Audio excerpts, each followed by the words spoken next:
Welcome to the Northern Business Podcast, a regular discussion with people in the north of England who lead businesses, employ people, and have new ideas to help our economy grow. The Northern Business Podcast is produced by Recognition PR, which serves scores of companies in different sectors all across the country, some of which occasionally contribute to this podcast. We're sponsored by Virtue Motors plc, one of the top automotive retailers in the UK, with a network of dealerships representing some of the world's most popular brands of car. I'm Graham Robb, and today's episode we are recognising International Women's Day, which happened earlier this week, and we have an all-female guest panel. We've got Pamela Petty, founder of Entreprenising. I haven't got that right, the way to say it. Pamela, how do I say it? Entreprenising, that's exactly right. Well, there we are. It's a great name, but sometimes it doesn't slip off the tongue. Pamela also works for one of the greatest manufacturers in the north of England, family-run Ebac, which is based in Aycliffe in County Durham. Jo Davies is managing director at HR ALCHEMY, and she's coming to join us from Yarm in Teesside. And down the line in Manchester, we've got Liv Conlon, who's the founder and CEO of ThePropertyStagers. So welcome, everybody. I'm going to start down the line, if you don't mind, and start with you, Liz, for a starter for 10. Tell us, what is ThePropertyStagers? Oh, so yeah, I started my staging company 10 years ago when I was 16. And what we do is that we take empty, vacant properties that are on the market for sale, and we furnish and style them. So we stage over about 400 properties UK-wide. And when you stage your property, it looks like a show home, it gets a higher offer, more viewers, and it sells quicker. I would recommend people watch your website if there's any thought that they're going to rent a property out or sell a property, because it certainly gives it that extra special sense of being a nice place to buy. You talk about 10 years in business. How many properties do you think you've staged in that time?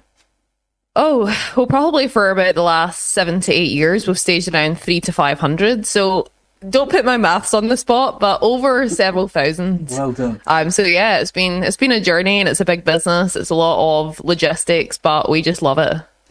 What's the kind of cost involved? I tried to look at it on your website, but you wanted me to put my property on the market, but I'm not ready to move, so I didn't.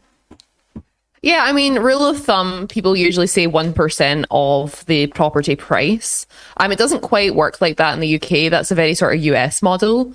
But if you kind of think like that, and usually it's a little bit less, then that's kind of good, like a good guide. Does the property have to be empty for you to stage it? It doesn't have to be. We prefer it when it is, because then we can have like our complete mark on it. But we do work with homeowners as well who have existing furniture. And sometimes those transformations are even more exciting, because you can see it go from their home to now this like showpiece that's now on the market for other people to view. You suddenly turn around and you think, I don't want to move. Yeah. Pamela, you've probably sold a house in the past. I'm sure you have. What would you ever think of selling a house using this staging? I probably would, and we actually we've got rental houses as well. So my husband has rental houses, really. So yeah, it's I've seen them on the television. In America, I think, is sort of more well known for it. I didn't know that it was a thing here, to be honest. So I was also interested in looking at Liv's website, that for people who are maybe a little less involved in the rental of property, they may have an accidental property inherited from mum or dad or something like that, they'll go in and furnish it all and charge to get that done. Is that right? Said on your website you build your own furniture. Yeah, we manufacture our own furniture in Manchester. So we do it for staging properties for sale.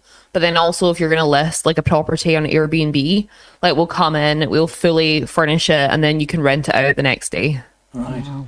That's a very interesting business. And you've won awards for this. Just tell us a little bit about how you've been recognised. Yeah, we won 14 international business awards. I'm like 5 times Scottish Businesswoman of the Year. I was the UK Young Entrepreneur of the Year. So yeah, we've had a lot of recognition. We're very lucky in that sense. We've been in national press, which has just helped really grow the industry as well, which has been fabulous, because when I started 10 years ago, no one knew in the UK what home staging was. Whereas now, like, we've still got a way to go, but so many more people now know what it is. Let's talk to Pamela and Joe about what they're doing in business. Now, Pamela, you've got two strings to your bow because you're helping a manufacturing firm get through all the manufacturing obstacles there are in the country following COVID, but you're also running a small consultancy. Yeah. I mean, interestingly, I think there's a conversation to be had about dehumidifiers. Yes, yes, absolutely. Yeah, because, yeah. Pamela's firm makes domestic dehumidifiers. So, Oh, wow. Yeah, so That's good. yeah, I think there's a conversation there that there's if you're dealing with thousands of properties, I think there's a definite conversation that we should have Keep there. them dry, keep them the right level of humidity. Yeah, you're an expert on them, Graham. I am. I have a very old house, and I have two of them, keeping it very dry, and it does the job. It really does. So, the businesses, how are the businesses performing? And tell us a little bit about your consultancy. First, the bigger business, the manufacturing business. I think it's been, well, it definitely has been tough for Ebac over the last few years. But talking about the positive stuff, we've got some great new products, and that's been really challenging for a business to steer its way through sort of post-COVID and all of the joys that brings, because we're a manufacturer, we make as much as we can under our roof, but we do import components from all around the world, and bringing materials in and delays with lead times and all sorts of things has been a real challenge to the business. And actually, International Women's Day, my sister, she does most of that incredible work, actually keeping the factory balancing all of that and keeping those running. And at the same time, because the founder and my dad is an engineer, we've at the same time also developed some air source heat pump projects, and we've taken dehumidifiers to another level. So we've got a dehumidifier that's specifically for social housing now, because that's a huge problem still. One that I actually think that, talking to most of the social housing businesses, actually it's a problem that they do want to fix, and they're not sure what to do. And they're getting a lot of criticism. If you look at a lot of media reports about social housing in Britain, where people are pointing to persistent damp and mould problems, and your products are able to tackle those. They are. I think there's some misconceptions though, and I was very pleasantly surprised that, speaking to the social housing businesses, as I say, they have an escalation process to take a tenant through that and give them a solution. They didn't have the right solution until we've now got a solution for them that can be fit into the loft of a house.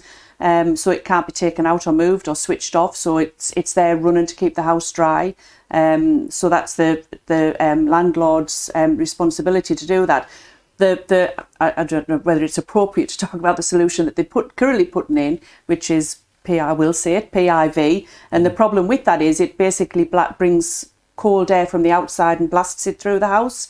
So tenants are switching it off because it's cold. So it's a nuisance, and most of our homes now are better sealed, and we create a lot of moisture with the things that we do, drying laundry inside, cooking, washing, everything.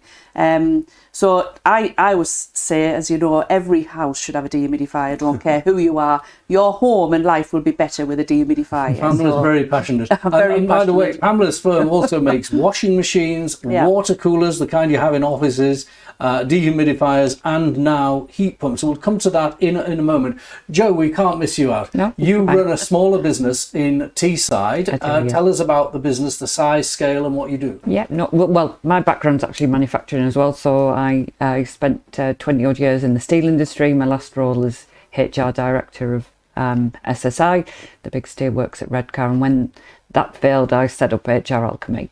And we've got nearly 190 clients now, all across the UK and beyond.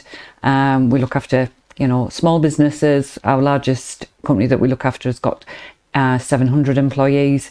So, we work with the small and the large, and everything in between, including a dragon from Dragon's Den. Yes, of course. And we can't really mention it was Sarah Davies, who made a business in the northeast of England, but we accidentally did. Now, let's just talk to all three of you about where you see the economy and the environment that you trade in. It might be different because you each have slightly different areas of service that you do. There was a report that was published just today in the northeast of England. It's from that West Bank, by the way. It's a survey of business. In northeast England, it's a positive report. Business is growing, it's bucked the trend. Northwest, and Yorkshire and Humberside down. Business is down. Then you've got the KPMG recruitment and employment survey, which says that 2/3 of businesses believe that the new national insurance costs will be hitting the economy hard from next month. Yeah. And approximately 300,000 businesses in the UK say that they will be reducing their headcount. Now, that's the data. What's the experience? Liv first. Yeah, I mean, we very much, obviously our business kind of operates based on how the property market's going, and property is quite strong right now, in the sense that, you know, we've got the new interest rates, properties are selling quickly, we're looking for more stock to sell. So our business is booming as a result of that. And if the market is down, we kind of succeed. And if the market is up, we succeed as well, because people are always looking to sell their property no matter the market. And if the market isn't great, people need that sort of competitive edge. Yeah. And if the market is great, then they still want the competitive edge and to really drive up the price and drive up the competition. I think that's great. It is a product that gives you a USP. What about the manufacturing side? Is it easy to keep costs under control, and will there be any hits to you in your NI costs? Yeah, I mean, we mainly manufacture everything in the UK. And so, yeah, we import a few things. We've not experienced too much turmoil in that sense. We've worked with our people for almost like 8 years now. Prices obviously have increased, but not to a point that we're not profitable or able to offer it at an affordable rate. Okay, now let's talk to you both about where you see this. I've given you some data. What's your lived experience?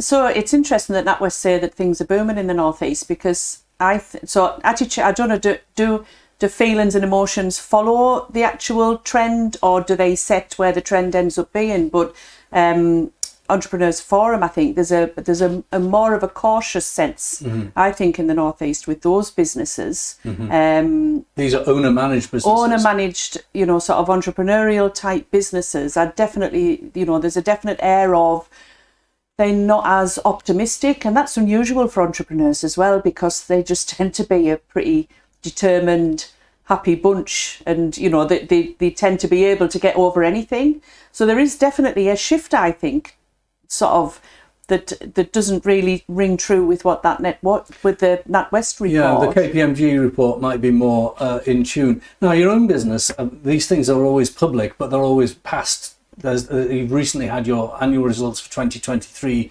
put in the media, and 2024 trailed, and it hasn't been good in terms of losses in your manufacturing business. How easy is it to take what's happened in the past and be positive about the future? It's difficult, because sometimes it's a rotten hard slog, and you feel that you don't get any breaks. But the chairman, Dad's voices, he keeps saying he's never felt it so tough, but being so optimistic about the opportunities, mainly around the air source heat pumps. And the fact that we've now got a product that fixes the social housing problem, and they seem to want it fixed. Now the deals have to be done. Yeah. Now, having a couple of years of not particularly good trading accounts is difficult, because a lot of businesses look at that and people worry about it. Audit this year was really difficult to get the accounts through. Your family did something about it. If I remember rightly, your dad lent the business money from his pension fund. Yeah, absolutely. He's 80 years old, and he turned around, he said to me, "I don't need it. I'm not retiring. I'm too young to retire." Yeah, we're getting them sent away in the white cart soon. But yes, we have actually had the family have sort of held the business up financially over the last couple of years. So it's sort of working against us now, because the accounts don't look that brilliant when you've got family money in there. But you put your money where your mouth is. Well, absolutely, and it's a business pretty much as old as I am. So and it's 50 years not out, and that's it. We want to be there for another 50 years. My 2 boys have just joined as apprentices, so if nothing else, I want that business to be there for their future. It's been there all of mine.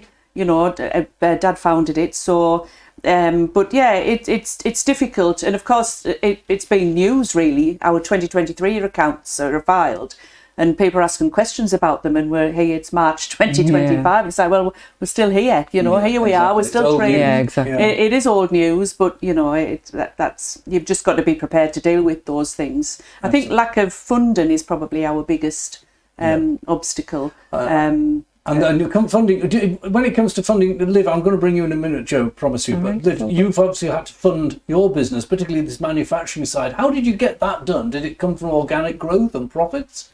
Yeah, I mean, we've never taken investment, so we're fully self-funded. And it's just with the business model that we built. So when a client pays us, obviously we now have over 40 kits of furniture. But originally a client would pay me, I'd use that money to buy the kit of furniture, stage the property. They would only rent the furniture from me. So when I got my second client, I would then be able to place that furniture, and it was pretty much 90% profit. So we just funded the business again and again and again like that until we built up our stock. And yeah, we've never taken investment. I want to ask you a quick question about your age, because you were explaining you're in your mid-20s now and you started from school. I know Pamela's very keen on this point, and that is that enterprise, or the ability to teach and encourage enterprise in the school age, isn't universally understood by the education system. How did you manage to become an enterprising individual and turn your back on A levels and degrees and so on? Yeah, I mean, it was challenging because my school wasn't supportive of it. So I had really good grades and they wanted me to go on and do, you know, science or become a lawyer or something like that. And I actually got told, when I told the careers office that I was leaving school at 16, they said, like, you're ruining your life. And under 2 years, I generated like a £1 million business. Wow. But my mum was very supportive. She was self-employed, so she was always sort of my inspiration, and she was very encouraging. And then in 2 years, she left her own business to join mine, and she's still with me 8 years later. So, Pamela, what's your view on this? Because you're on the board of colleges and all sorts. Yes, yeah. And I think that I think first of all, teachers have only ever known education. So I think it's really difficult for them to try and inspire anything. But so my challenge to you would be to get back into that school and talk to, you know, the sort of students that are in there now, and actually show them that there is a different, you know, because I'm not against the world of academia. You know, and it is a route into certain careers. You're right. You know, if you wanted to be a scientist or an accountant or a solicitor, you know, there is an obvious route there. But yeah, I'm really the to go into schools and talk to them. The problem is schools worry about me going in and talking to them, because I tend to, it's not that I discourage students from going A levels and university, but I think that you've got to show them all the possibilities and what the routes are, because we sort of, I mean, to say that you're going to ruin your life, like, it's quite a dramatic statement, isn't it? But I hear it so often. We had a school come into the factory, and the teacher said to the children, you need to stick in hard. There's a good old northern phrase for you. Stick in hard and get your exam results, otherwise you'll end up working in a place like this. Oh, it's brilliant. While they were there, in the factory. Unbelievable. I have been back into my own school, and I actually have a charity called Too Big for Your Boots, which is the name of my first book. Right. And that's what we do. We go into schools, we host events, and we encourage young people to go into entrepreneurship rather than employment or university. Well, I think, Liv, it's very interesting. Well, a friend of mine, and one of my firm's clients is Duncan Ballantyne, a fellow Glaswegian, and he left school early. And he always says that, you know, education needs to gear up to encourage youngsters to take on alternative paths. So he definitely fall in endorsing your route. Let's talk to Joe. Joe, what is your feeling about where the economy is, and how are your business is prospering or not? What difficulties? Yeah, I mean, with us, with HR, we tend to look after firms, you know, when things are going really well, but also when things are not so well, because, you know, if you're restructuring, redundancies, that's where you need, you know, your friendly HR person to prop you up. So business-wise, you know, everything's, I mean, surprisingly, dark times like COVID were actually boom times for us, because people wanted to understand furlough, understand all of the advice was really key at that time. But a lot of our clients, we're seeing an upsurge definitely in clients wanting to look at restructuring, hand-holding for redundancies, and helping them through times that, you know, probably 12 months ago we're not considering, but there's a nervousness for sure. National insurance, I think, you know, obviously more immediate, but I think further down the line there's a nervousness about maybe changes in the employment rights bill. There's nervousness about, you know, what's going on in America. So there's lots of things happening that are making clients a little bit unsettled. The employment rights bill for a small employer, and I'm a small employer, it does cause a little anxiety because, you know, one feels that, you know, my team are a family and you want to bring them in, but you protect the ship, not the sailors. And, you know, it's difficult to make hard-headed decisions when the law is between you and the decisions as well as the parties. Yeah. I mean, we're still not fully aware of what the content will be. There's lots being leaked to the press at the moment. I had to send a newsletter out to my clients recently just to say, look, just let's kind of keep calm, because actually we don't know the detail yet. And if it does come in the way that it's being discussed, then we've got a bit of time to prepare. It's not going to be till autumn 26. So, but I think it's just that backcloth of we're dealing with national insurance increases, then what is to come. And, you know, the world's a bit of a crazy place at the minute as well. So with our friends over the pond, so it's kind of a little bit nervous. On the back of business, though. I mean, the NI rise is £25 billion, and the cost of the employment rights bill, according to the government estimates, is £5 billion. That's 30 billion, you know, a billion here, a billion there, and then we'll be talking real money. Liv, what do you think about that? How many people do you employ? So I've got two companies. So at the Property Stagers, we have a team of 10. And then my company, Stager Boss, which coaches women how to launch staging businesses. We've got a much smaller team of just 3. Right. And some contractors that we work with. So yeah, I don't tend to deal with that side of the business. I'm very much the creative, I'm the visionary, and kind of my mum handles that side of the business. Well done. So I'm sure she knows about it. You've subcontracted your headaches out, I think. Yeah, definitely. Yeah, exactly. You need to get someone like Joe to be, because that's what More than happy to help, yeah. You'll take the headaches on for businesses. Generally, that's what we do, yeah. When we like to say we deal with it in a normal way. We're not formal about it at all. We're just normal people. Now, I want to hold something up as we conclude our conversation, and it's an initiative. Now, it's in Teesside in the northeast of England, but it's worthwhile talking about because the issue could be replicated anywhere in the country. Now, this is a document called The Impact of a Cancer Diagnosis, and it's on a campaign that Joe is behind in Teesside called Talk Cancer Teesside. Joe, over to you. Tell us about it. Thank you.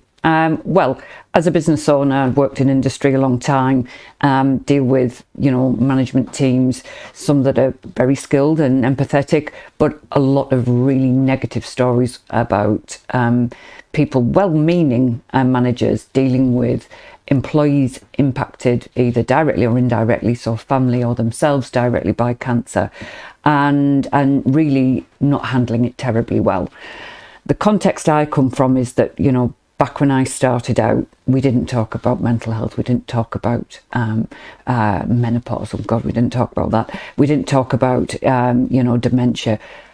Why are we not talking more about cancer? 50% of our workforces are going to be affected if you believe the statistics 1 in 2. So why should we not be training our leaders and our line managers how to handle this?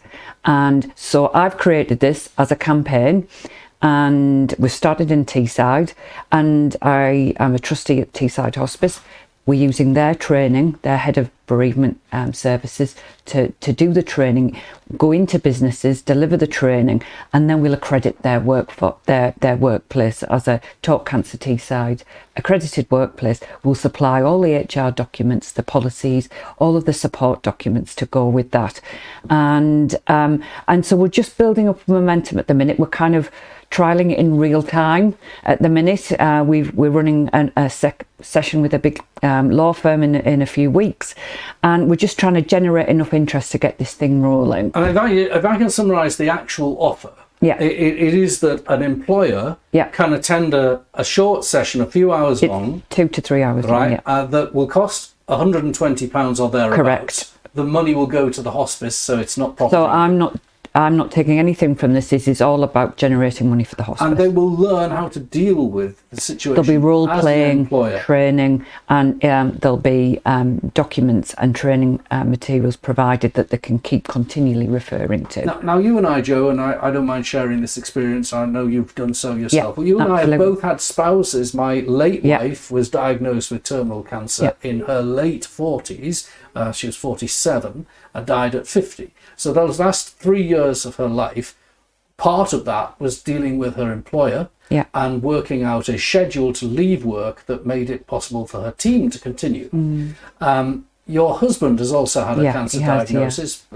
Both my parents. And both as thankfully well. your husband is still with us. He is, yeah. But what was your experience of the workplace that your husband was telling you about? Well, I mean, he is self-employed as well as myself, and actually he told his workplace, but really didn't share a lot of the details. Told proper kind of male pride and everything, bloke. And he actually scheduled all his radiotherapy treatments at about 7:45, 8 o'clock, so he could do them before he went into work, and he did that for 3 weeks continuously. Didn't tell anyone. So and if you were having chemotherapy, it would be chemo would be, I think, would be impossible. And the employer would need to understand that. Absolutely. And the rights of the employee in that context. And the training that we're providing is that all of the dealing with employees has got to be on an individual basis, because everybody's journey is different. So the training that the hospice providing to local businesses is stressing that point. And, you know, here's some frameworks, here's some role plays that we'll practice, but actually just bear in mind that everybody's experience will be different because of their pathway. Well, look, I'm going to leave it there. Liv, thank you for joining us. Been very interesting hearing you. Pamela, some very wise words as usual. And thank you, Joe, for what you're doing. No problem. Now, if you want to join us as a guest on the Northern Business Podcast, feel free to get in touch. Use LinkedIn to get in touch with me, Graham Robb, or Recognition PR. Thanks to our podcast producer, Alex Dryden, and our technical operator, Robin Campbell. Join us next time for the Northern Business Podcast. Don't miss an episode. Subscribe and rate us on YouTube or wherever you get your podcasts.